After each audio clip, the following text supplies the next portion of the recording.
version back again, baby. Welcome back. Happy to be back. Hopefully you guys are doing well and taking care of yourselves. Another day for aliens and weird shit stories. We are back. Hopefully you guys are having a fantastic one. So let's get on up into it, baby. Get on up into it. So if you live in the Midwest, or if you lived in 2004 and you were a cognizant person at that point, not a baby, that you have some information about the massive triangular UFOs that hovered over OZZFEST during August 21st of 2004. 22 years ago. Man, time flies. But this story really resonates with me because I was living in the Midwest at the time, and I really was pretty close to this. This was in Tinley Park, Illinois, which is home of the Tweeter Center, is what they called it back then. I've been to the Tweeter Center a few times, and I enjoyed it. And what did they have there? They had OZZFEST. Now, OZZFEST is a great time. Plenty of people tripping and seeing lights in the sky. But in this case, it was more than just mushrooms or LSD causing visions. It was actual lights in the sky that were connected with proof in this episode that these three lights were connected to a whole ship in the skies, not only in Chicago area, all the way down into Houston the next day, and they were in Canada the day before. So this was not only a Chicago event, this was a worldwide event, because these were seen on the other side of the world days later. The same ships of the same size, recorded by people with video cameras, because we didn't have cell phones back then. We had video cameras. So on the evening of August 21st, the residents of Tinley Park were enjoying OZZFEST. Meanwhile, when they started to go home after the show, they looked up as they were stuck in the traffic jam, as you are when you're in Chicago, and you saw what can only be described as a potential alien spacecraft. Now, the people that live in the Chicagoland area, I will tell you, know what an airplane looks like, because they see them flying over their homes every single day, about every few minutes, okay? So that's how I grew up. Now I don't live there anymore. Now I live out in the sticks, and I know what it's like because I hardly even see airplanes anymore. It's weird. It's like being home when I see airplanes up above your house every freaking couple minutes, right? Maybe even more than that. But what's wild is when you see something that you shouldn't see. So you basically become an expert when you live next to the busiest fucking airport in the world, okay? Maybe I'm exaggerating, but it's definitely in America. So, and that'd be O'Hare. So we're experts. But when we see something that shouldn't be there, we're experts in that too. We know it shouldn't be there. So people pulled out their video cameras. People pulled out their cameras. People pulled out all kinds of things. People saw 3 red lights. They stated that it was definitely not an airplane, because airplanes don't have 3 red lights. Airplanes have a red light, a green light, and a white light, because the red and the green tell you which way it's directed towards, okay? So Tinley Park saw this. Orland Park saw this. People in Oak Forest, Mokina. What else we have? We have Lake in the Hills, Madison. Okay, this was spread out in the same night. Thousands of people across these cities saw this. And every little mini town around Chicago has about 50 to 100,000 people in it, okay? So every town that's in that Cook County area has tens to hundreds of thousands of people. A lot of them are outside in the hot summer nights, right? So that's why this is such an important piece of UFO history and lore, because these ships were massive. And they were not just massive, but they were seen everywhere from Canada to the Chicago area to Houston the next night, and everybody had video. And that's what they present in this UFO Hunters episode, Invasion, Illinois, Season 2, Episode 1. If you want to look it up on YouTube, they do have it. Warning, they have a shit ton of ads on this damn thing, so it's kind of annoying, but you can definitely watch the episode. And they have tons of people that called the police stations. They were freaked out. They said, "What the hell is this thing? We know it's not an airplane. This is way too large. We have video of it, and it shouldn't be here." Now, this is interesting because I'm going through all the towns that it was in. It was in Prince Rupert, British Columbia, 2 days before it was in Illinois. 1 day before it was in Illinois, it was in Minnesota, Minneapolis, St. Paul. And then the night of the 21st, it was in Chicago. And then and then went to Houston the next day. And then it went to Melbourne, Australia the day after that. So this thing was making a world tour. Now, this is the big question, and I know we're only 6 minutes into this podcast, and maybe we shouldn't be asking this question so early, but I don't give a shit because I'd love to get into the meat and potatoes. So the question is why, if this was an American-made ship, right, everybody's going to say, "Oh, you guys are all fools, it's the TR-3B. Let me tell you something, motherfuckers. The government's not going to just come and say, "Hey," wave their hands at an OZZFEST concert with their big-ass secret ship, okay? They ain't gonna fucking do it, okay? They're gonna keep their ships where it's safe and sound by Area 51, and there's plenty of desert for them to test it out. And fuck, if they want to go test it out, they can go into the Gulf of Mexico. They can go into the Pacific. They can test this shit out. They don't have to test it in the middle of America unless they were worried about retaliation from some other country, right? If they saw it on the radar, they might send ships after it.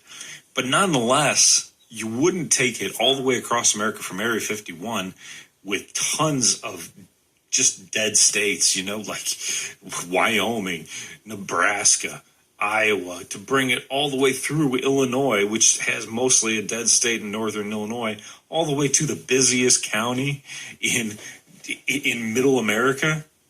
No, you wouldn't do that. You wouldn't do that. You wouldn't advertise the fact that you have a secret ship unless you had a reason for it or unless they were truly aliens.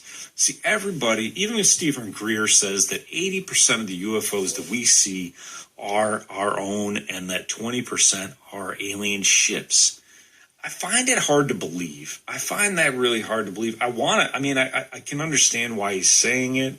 He's saying it because he's been told that. But in all reality, the only people that really know that are the people that are in charge of these secret programs and monitoring the radar of all of these secret ships. And that's really hard to come by because those guys aren't the ones coming forward.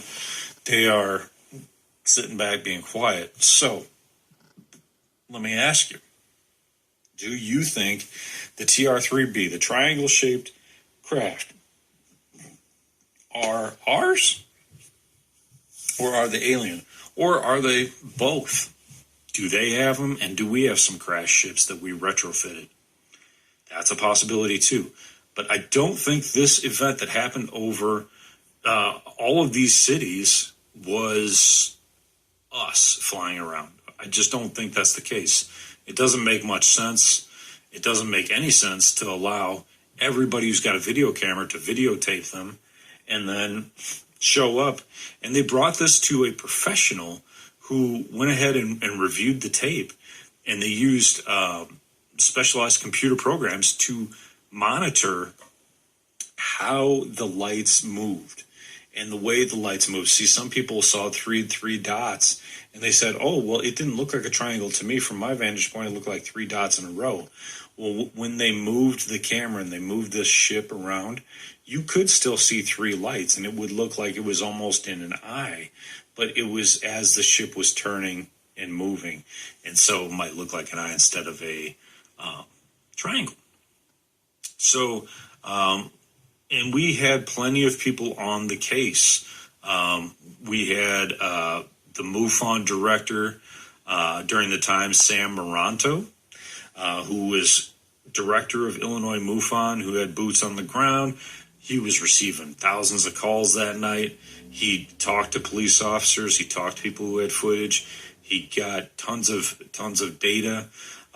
He personally interviewed over 100 people personally. There were reporters in this episode that reported the facts, reported what came in. And they even had police that drove around with the UFO hunters describing what they saw as well. So, like, what blows my mind was that the police were willing to even talk to them about their encounters. You know, it seems like even the police these days don't want to talk to anybody. But a lot of times, police are the ones that are able to see this, whether they're on duty or off duty. Sometimes they're the one taking video, right? So, again, this is August 21st, 2004. And these guys, the UFO hunters, went out to all of these different areas, interviewed tons of different people, because it wasn't too far off from the time that this happened. It was a few years off from when this event occurred. It was like 4 years from the time that it happened, because I think the second year of UFO hunters, let's see, I think it was 3 seasons, started in 2008. So the second season would have been 2009. So they probably did record the second season in 2008, came out in 2009.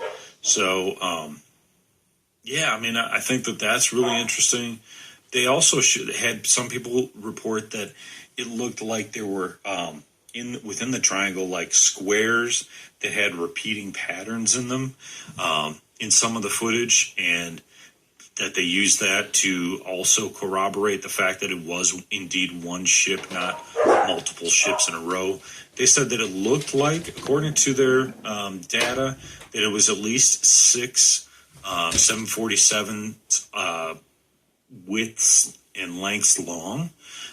They said that, and then in some other estimates, they said it could have been up to 2.5 miles long. That's fucking mind-blowing, man, because that's like thousands and thousands of feet.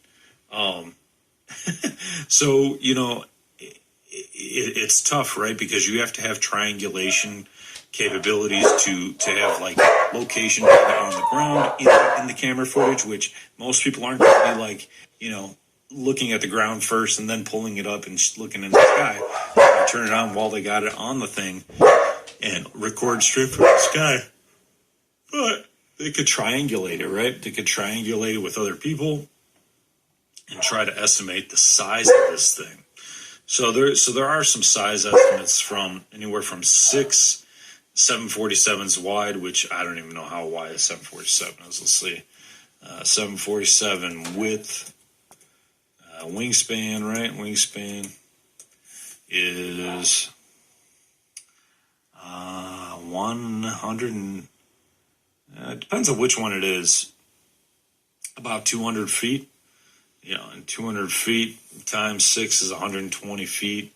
I mean, that's not as long as 2.5 miles long, but, you know, it just depends on who's doing the estimations. But what they also did say is that even if it's only 6 planes long, width-wise, that's bigger than any other aircraft that we have as a human species. So, bada bing, bada boom. There you go, right? Bigger than any aircraft that we have. And it was silent. So if this thing was 6 747s wide, it should be making a shit ton of noise. It should be having so much noise that it's like fucking deafening. Because to have one of these things above you, just a 747 above you, if it's close, it's loud AF. If it has anti-gravity properties and it's not using jet engines, jet propulsion, then it's still going to have and represent a hum, an audible hum. So, and it should be pretty loud given the fact that it's so large, right? Again, this is reminiscent of the craft that they saw during the Phoenix Lights that Kurt Russell first reported. Movie star Kurt Russell from Stargate, right? He reported it and stated that this thing had like undulating waves, like it was like looking like a mirage, that it almost looked like it was trying to remain invisible, but it was it was more of a delta-shaped craft. Some people thought it was triangle, but delta kind of looks triangulish. But yeah, really, really interesting, different aircraft going on up in the skies during this wild event on August 21st of 2004. I wish I was out there. That would have been cool. I mean, I was definitely out there with my camera, different nights and trying to capture different things. But you were at the mercy of, whoever's flying these things to see if they would come through. Now, one thing that's really interesting, too, is that they did contact the military about this particular night, and the military stated that they had nobody that they could talk to that was on that night, and no records of anything that happened that night. Come on, military. Come on, Army. Do better. Come on. They could at least say, something.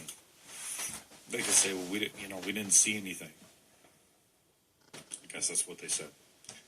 So we're on our own still, but we're still having more whistleblowers come out. So that's a good thing.